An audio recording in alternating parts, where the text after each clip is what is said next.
Ladies and gentlemen, welcome back to Shadow and Sun Show, and welcome back to another installation of the TERRAN Trade Authority series, featuring the Galactic Encounters books.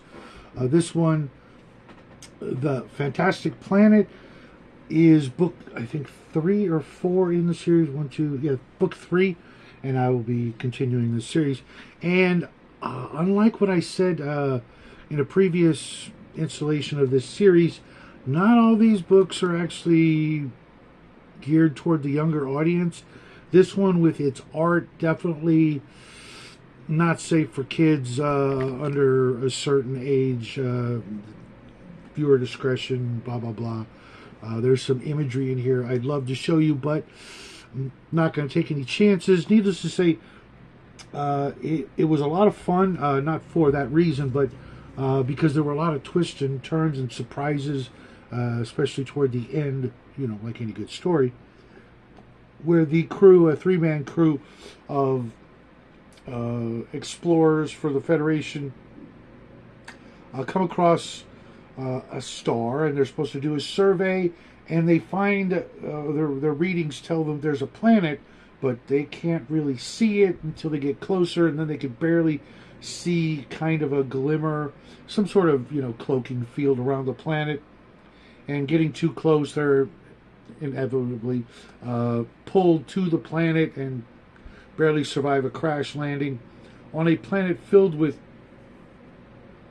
essentially primitive humans and other strange creatures out of, for the most part, mythology, if you will, including some flying creatures very similar to small dragons, and some things like orcs and giants, and the humans that live on the planet are enslaved by a mysterious race of overlords, and the 3 intrepid heroes, the crew of the Stellar Ranger, get drawn into essentially a rebellion against the overlords, trying to free the inhabitants from under the yoke of these very technologically advanced overlords.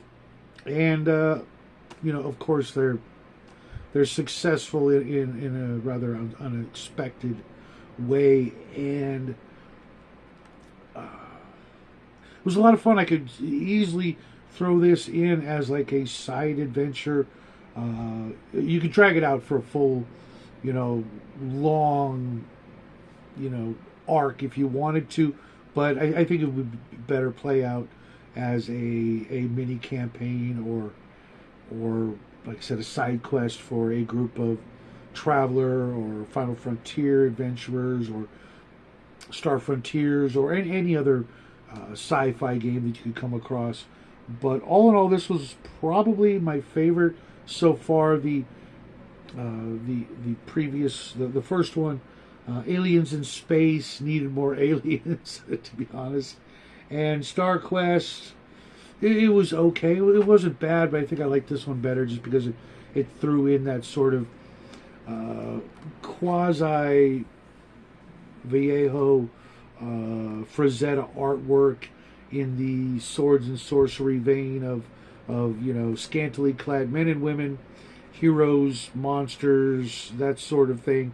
However, the technology, I'll see if I can show you this one picture at the very end. Just absolutely love this image. It's actually an image of a rescue ship, and the Stellar Rangers way back here in the background, and some of the primitives, looking on as this giant rescue ship comes. But yeah, this was a really good one. If you can find it, I recommend grabbing it. Apparently, the prices were not quite what I quoted earlier. They're closer to 30 or 40 bucks. So this is a hardcore kind of collector sort of thing, because for the same price you could pick up almost a brand new game, or a really nice supplement to some other game. But if you ever see these, at the used bookstore, a yard sale, something like that, absolutely pick them up. You won't regret it. And take good care of them. They will last a lifetime or more. As obviously these have been around for a good long time, and I hope to keep these in the collection and pass them on to the little guy, and hopefully he'll be able to share these with his kids. Maybe not this one until much later, if you know what I mean. But, you know, for the most part, it was a lot of fun. I'm looking forward to the next three. Again, I'm going to just do one of these a week so as to not burn them out and to not, you know, go through them too quickly just for my own sake. I've got some other reading to do. I actually got sidetracked with another reading assignment today, and I should have put this out earlier. But that's what I've got for you today. I'll be back tomorrow with the Thursday Night Barrows and Borderlands review, recap, and hopefully I'll see you guys this weekend or somewhere around the internet. But until then, folks, have a great rest of your day, and as always, happy trails.